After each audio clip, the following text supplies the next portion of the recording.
المبارک کے درس قرآن میں قیامت کی نشانیاں جو ہیں وہ بیان کی جا رہی تھیں، اور اللہ کے حبیب علیہ السلام کعبۃ اللہ کی دیوار کے ساتھ لگے ہوئے دروازے کا کنڈا پکڑ کے حضور علیہ السلام نے یہ 60 نشانیاں بیان کی۔ 30 سے 32 جو ہے وہ میں نے عرض کر دی تھی، اور اگلی سے جو ہے وہ آپ کے گوش گزار کرتا ہوں۔ 32ویں تھی کہ قیامت کے قریب قرب قیامت تاجر بددیانت ہو جائیں گے، تجارت کے اندر بددیانتی آ جائے گی اور دیانتداری ختم ہوتی جائے گی۔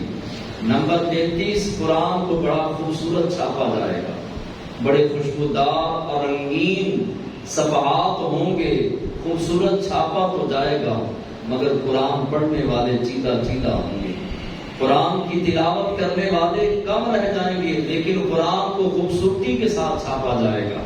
آج آپ دیکھیے کہ آپ کو ہر طرح کے قرآن مجید ملیں گے، اور اس طرح سے جو ہے وہ اتنے خوبصورت کے پاس لوگوں نے تو سونے کی لکھائی کے ساتھ بھی قرآن جو ہے وہ چھاپے، لیکن قرآن پڑھنے والوں کی، تلاوت قرآن کرنے والوں کی تعداد ہمارے گھروں میں بھی کم ہے، ہماری دکانوں میں کم ہے، اور ہمارے دیگر جو ہے وہ مراکز میں قرآن مجید برہان رشید کی تلاوت کرنے والوں کی کمی ہے۔ یہ رسول اللہ صلی اللہ علیہ وسلم نے آج سے 1450 سال پہلے فرما دیا کہ یہ قیامت کی نشانیوں میں سے ایک نشانی ہے۔ نمبر 34، مساجد کو بڑا خوبصورت بنایا جائے گا، مسجدوں کو بڑا خوبصورت بنایا جائے گا، لیکن نمازی کم ہوں گے، ہزاروں لاکھوں اس بازار کے اندر ہیں، لیکن آپ نے دیکھا ہوگا دیگر مساجد کے اندر بھی کہ 2-4 صفوں سے بڑھ کر جو ہے وہ صفیں نہیں ہوتی، نمازی کم ہوں گے مگر مساجد کو خوبصورت بنایا جائے گا۔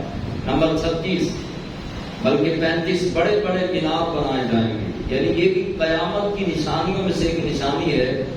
بعض علماء نے اس سے مراد یہ لی ہے کہ بڑی بڑی بلڈنگیں بنائی جائیں گی، اور بعض علماء نے یہ بھی فرمایا کہ مسجدوں کے بڑے بڑے مینار بنائے جائیں گے۔ یہ قیامت کی نشانیوں میں سے نشانی ہے۔ اور نمبر 36، حکمران زیادہ ہو جائیں گے، حکمران ہی حکمران، نیچے سے لے کر آپ اوپر تک گنتی کریں، کونسلر سے لے کر چیئرمین سے لے کر جو ہے وہ نائب ناظم اور ناظم، ایم پی اے، ایم این اے اور دیگر جو ہے اوپر بڑھتے جائیں، 50 وزیر۔ تو اللہ کے حبیب علیہ السلام نے فرمایا کہ حکمران زیادہ ہو جائیں گے۔ جب قیامت بالکل قریب ہوگی تو دین کی سمجھ رکھنے والے، دین کا علم رکھنے والے، دین کی سمجھ بوجھ رکھنے والے یعنی فقیہ لوگ کم ہو جائیں گے، فقہا یہ کم ہو جائیں گے، بڑے بڑے علماء کو اٹھا لیا جائے گا۔ نمبر 38، خطیب کثرت کے ساتھ ہو جائیں گے، جگہ جگہ خطیب اعظم لاہور، اور جو ہے وہ فلاں خطیب، علماء کم رہ جائیں گے، خطیب زیادہ ہو جائیں گے، خطبہ کی تعداد، تقریر کرنے والوں کی تعداد تو زیادہ ہوگی لیکن عالموں کی تعداد کم ہو جائے گی۔ نمبر 39، امین لوگ کم رہ جائیں گے، یعنی امانت دار چیدہ ملیں گے۔ آج آپ نے 20 لاکھ روپے رکھوانا ہو تو رشتہ داروں میں نظر ماریے کہ کس کے ہاں آپ رکھوائیں گے، کس کو جو ہے وہ 5 تولہ 10 تولہ سونا کہیں گے جناب کہ آپ چند مہینے کے لیے رکھ لیجیے۔ تو فرمایا کہ امانت دار لوگ، امین لوگ قیامت کے قریب کم ہو جائیں گے۔ اور حضرت عمر رضی اللہ تعالیٰ عنہ کا فرمان سنیے، آپ نے جینے کا ایک گرد دیا، حضرت عمر رضی اللہ تعالیٰ عنہ نے، آپ فرماتے ہیں کہ آپ نے اعلان کیا، اس طرح مجمع بیٹھا تھا، آپ نے اعلان فرمایا کہ گورنر چاہیے۔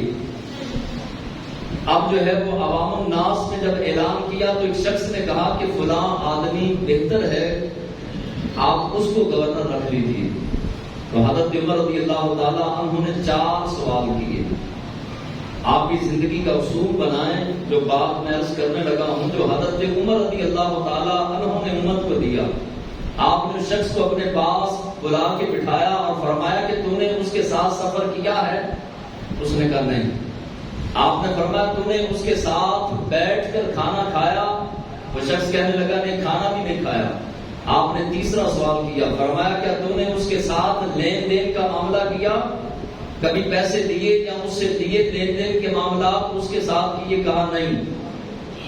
چوتھا سوال فرمایا کہ تو نے اس کے ساتھ کبھی ہمسائیگی کی، اس کا ہمسایہ رہا؟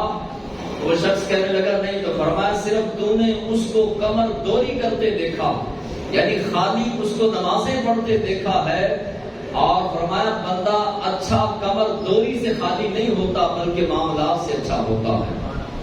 اور بندے کی پہچان یہ حضرت عمر رضی اللہ تعالیٰ عنہ نے ہمارے لیے سبق دیا، اور جو اپنے باپوں کے سبق سے پیچھے ہٹ جاتے ہیں رسوا بھی وہی ہوتے ہیں، اور جو اپنے بڑوں کے دیے ہوئے سبق کے پیچھے چلتے ہیں دنیا اور آخرت میں عزت پاتے ہیں۔